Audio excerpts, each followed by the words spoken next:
Existe uma regra no judaísmo de que quando você se esforça para lutar contra uma natureza e não reagir impulsivamente, a pessoa nesse momento, nos céus, passa a merecer bênçãos em abundância. Eu queria contar uma história para vocês que ilustra esse conceito na filosofia judaica.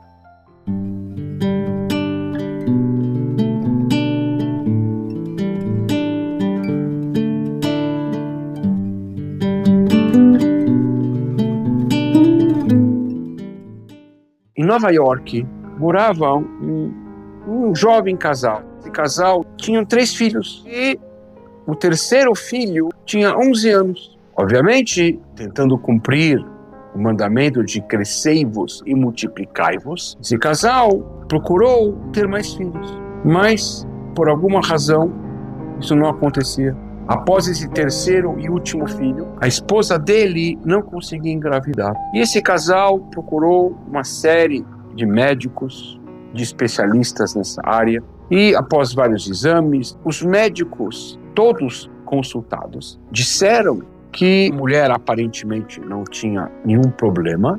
Eles sim, os exames detectaram um problema bem sério, bem complexo, e não havia tratamento ou como viabilizar a capacidade de gerar um quarto filho. Ele não se conformava com isso. Ele não cansou de rezar, de implorar, suplicar, mas parecia que os portões do céu se fecharam para as orações dele. Numa das aulas que ele participava, o rabino justamente estava comentando que toda vez que você se trabalha, se contém, você luta contra uma tendência natural sua, você passa a merecer bênçãos incríveis. E essa aula ficou na cabeça desse rapaz. Tempos depois, ele estava numa padaria, kasher, alimento apropriado dos judeus, e ele queria comprar os pães de Shabat, que nós chamamos de halot. E nessa padaria, havia um protocolo de que os fregueses que entravam lá, eles colocavam luvas para poder pegar a mercadoria que eles iam querer comprar. No entanto, ele entrou nessa padaria e ele simplesmente esqueceu. E ele começou com a mão sem o saco plástico a manusear os pães e selecionar. Nesse momento, uma das pessoas ao lado dele disse a ele, gritando: "O que você pensa onde você está, rapaz? Nós somos obrigados a comer pão ou algum alimento que você passou tua mão. Você não sabe que aqui não se pega, não se serve dessa maneira?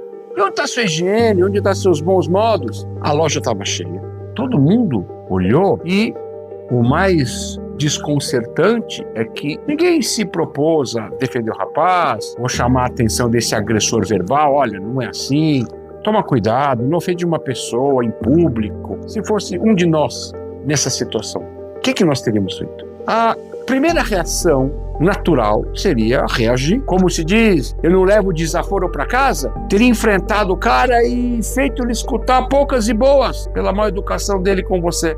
Mas não. Nesse momento, o rapaz veio a ele que ele ouviu naquela aula. Aquela pessoa que se controla é merecedora nos céus de muitas bênçãos. Ele decidiu então não responder.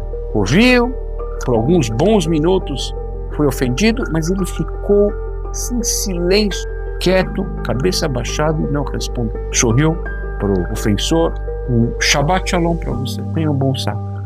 Nessa hora, ele saiu da loja.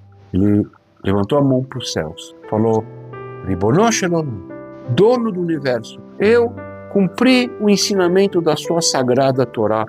Eu não me rebaixei, segurei os meus instintos, não reagi, não ofendi. E na sua Torá você promete bracha, uma bênção. Está escrito que portões se abrem nos céus para atender um pedido. Então, meu querido Pai dos céus, eu vou fazer um pedido para o Senhor. Me ajuda a ter mais um filho. Me proporcione essa chance de trazer mais uma alma para o povo de Israel. E foi embora. Logo após esse episódio, semanas depois, a esposa engravidou. A cada ano, ele ganhou um filho. Nasceram mais 3 filhos. E foi atendido. E foi comprovado a eficácia desse método. Muitas vezes, a Kadosh Baruch Hu, Deus, quer dar um grande presente para nós. Que dentro das leis naturais talvez não merecêssemos receber aquilo.